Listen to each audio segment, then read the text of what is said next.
Mga boss, ibig lang sabihin, pag hindi pabor sa kanila, mali na ang Supreme Court. Abay nakakahiya, dapat talaga double o higpitan ang qualification bago tatakbo sa pagka-kandidato. Nakakahiya tayo sa ibang bansa. Biruin nyo, mismong Supreme Court, sasabihan nyo na mali ang desisyon from Congressman Toby Tiangco. Tama mga boss. Siguro panahon na para itaas yung standard o higpitan. Yung lalo na dito mga boss no sa congressman at senator mga boss. Dahil sila ay mambabatas gumagawa ng batas mga boss. So dapat siguro itaas yung standard ng qualification nila dyan. Mga attorney siguro mga boss no. Okay. Kasi silang gumagawa ng batas para alam nila ang batas, ang kahalagahan ng batas. Hindi yung ibibend the law kagaya ng mga ginagawa ng ibang mga congressman at senator mga boss. Binabali at hindi sinusunod ang batas. Tama yung ibig sinabi niya na pag hindi pabor sa administrasyon, mali ang batas. Mali ang sinabi ng Supreme Court. Gusto ng administrasyon at nila Soto mga boss, ng mga senator, ng mga congressman na laging nasa kanila yung panig nila yung Supreme Court. Kung ano sinabi nila, ibabaliin ng Supreme Court kahit na mali ang ginawa ng mga congressman, mga senator, ay sasang-ayunan ng Supreme Court. So pag ganyan mga boss, ay wala na tayong kinikilalang batas sa Pilipinas. Pinakamataas na batas ng Pilipinas ay hindi pa nila susundin.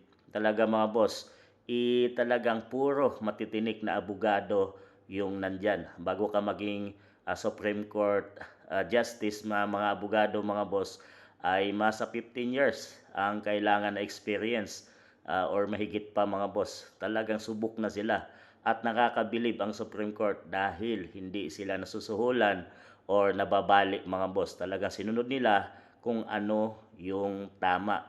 Ang problema dito sa administrasyon ay gusto nila lagi sila ang masusunod mga boss.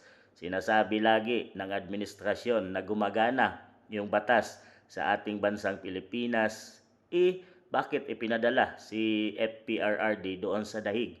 Kung gayo'y gumagana naman ang batas pala sa ating bansang Pilipinas, gumagana ang DOJ, gumagana ang Supreme Court, gumagana ang Sandigang Bayan, gumagana ang Ombudsman, bakit kailangan mong ipadala ang isang Pilipino at doon litisin sa ibang bansa? So mga boss, lahat ng ito is political. Pag hindi pabor sa kanila ang desisyon, ay sinasabing mali ang mga taong yan at maka Duterte. Yun mga boss, kuha na nila ang lahat ng batas natin. Nasa panig na nila ang halos lahat ng batas sa Pilipinas.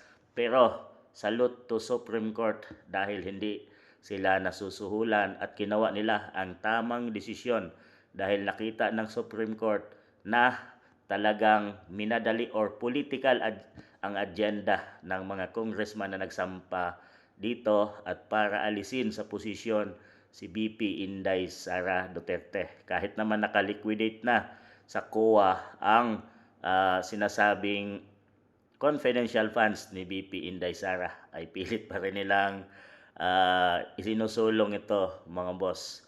So tama itong si Congressman Toby Tiangco na higpitan na, panahon na para itaas ang qualification ng mga congressman at mga senator mga boss para talagang magiging maayos na ang ating batas at sa ating bansang Pilipinas at wala nang kukontra. Kung anong sinabi ng batas, yun ang tama.